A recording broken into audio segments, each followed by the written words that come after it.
What's up, my friends? This is early November of the year 2022 now. Time flies. We are entering holiday season again. In recent couples of months, the rate has been hiking. This cooled down the real estate market in many places. At the same time, there were lots of promotions and incentives for new constructions. I've also helped my client get good deals. Many people, including some YouTubers, were shouting out loud every day that the market crashed or is crashing. The rent and price both got cut. Tons of video attracting eyeballs pop up almost every day here and there. Just like you're gonna die, I'm gonna die, and we all gonna die. You're gonna die, I'm gonna die, we're all gonna die. Just not today. But seriously, what does Tampa Bay's real estate market really look like right now? I mean, the real situation. In this video, I'll show you the unbiased look of current market with my statistical analysis. Keep in mind that real estate investment is such a thing that needs strategic thinking and analytic skills. An investor needs to be able to think independently and make thoughtful decisions. All of this will have to be based upon unbiased analysis.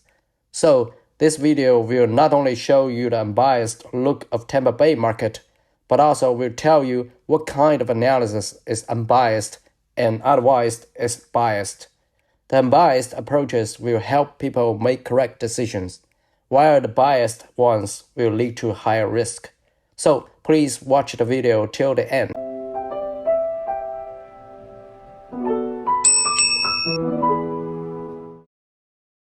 Here I use two of the areas I'm monitoring as examples, Lutz and Wesley Chapel. Lutz has high rating school zones in general. Wesley Chapel is a rapidly growing area in Tampa Bay, has been attracting attentions from investors and immigrants. For each area, let's take a look at 1. Rental market, 2. Sold price. Let's first take a look at Lutz rental market. This chart is the median rent value by quarter for the most recent 5 years. We can easily tell that Lutz rental market demonstrates very strong seasonality in a normal year. That is, the median rent in Q4 and Q1 each year is usually lower, except for the year of 2020 and 2021 pandemic. Q4 of this year is not completed yet, but it starts showing such a seasonal pattern already. We can refresh the data to check again once it's completed. In Wesley Chapel, the median rent value demonstrates similar seasonality pattern, except the year 2017's curve is a bit more flat. Compared to Lutz, Wesley Chapel's median rent value drop in Q4 and Q1 is not that aggressive. The hypothesis is that there are many properties in school zones in Lutz, so the start of a school year will have an impact. In summer before back to school, the rental demand is pretty strong. But once the school starts and after September, the demand will be cooled down significantly. Let's take a look at number of days a property on market before leased out. This chart shows the median value of days on market in Lutz area by quarter year over year. It demonstrates strong seasonality pattern.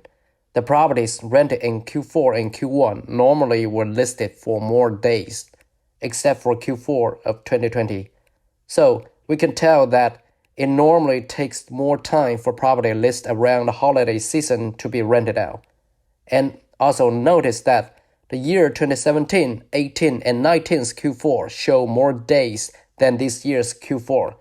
Once this year is completed, we can refresh the data to compare again. In Wesley Chapel, we observed a similar seasonality pattern for the rental properties days on market metric. So, based on this outcome, we do not have enough evidence to say that the rental market is crashed or crashing. Instead, it is more of evidence for back to normal market after the 2 years of pandemic period. And we just have to keep watching the market to determine the continuous rate hiking's impact on the market. Now let's take a look at the sold price trend. First, Lutz area's sold price median value curve. I highlighted the Q4 and Q1 of each year on the curve. We can see that in normal years, there was sold price seasonal declines from Q4 to Q1. So for this year's Q4 to next year's Q1, it is likely to repeat this pattern again. We need to keep watching. In Wesley Chapel, there have been many new constructions for recent years, and also lots of investors and immigrants are interested in the new constructions in Wesley Chapel. So I only filter the new constructions for Wesley Chapel sold price median value curve. We can tell the similar seasonality pattern as shown in Luz, except for 2020 and 2021 pandemic years. Okay, with this analysis, we can see that the current market looks much like the normal market now. To understand an area's current market, we not only need to compare the data with months in current year and last year, we also need to consider seasonality. To recognize seasonality pattern, we usually need at least 3 normal years data, and also need an appropriate interval to summarize that data. For example, if we summarize the data for Luz by month, it could be noisy as the monthly sample size is too thin. Among the normal years data, we need to get appropriate important statistics such as the median value, range, variance, standard deviation, etc. Depends on the problem. Also, before the analysis, necessary data cleaning and preparations are needed, and different analysis objectives would need different analytical approaches. But I saw some YouTubers just use public data, such as data from realtour.com, without cleaning and preparations, and simply sum up and compare with a few months ago or last year, and pick 1 or 2 extreme cases or outliers to draw conclusions. This is very dangerous. Large bias inherit in the conclusions thus made, and this can bring lots of risk to decision making. If one has to use extreme cases, for example, the lowest rent of a certain type of property in certain area, it is better to check such rent across several normal years. One more thing to call out, unlike stock market, real estate market's reaction usually is slow.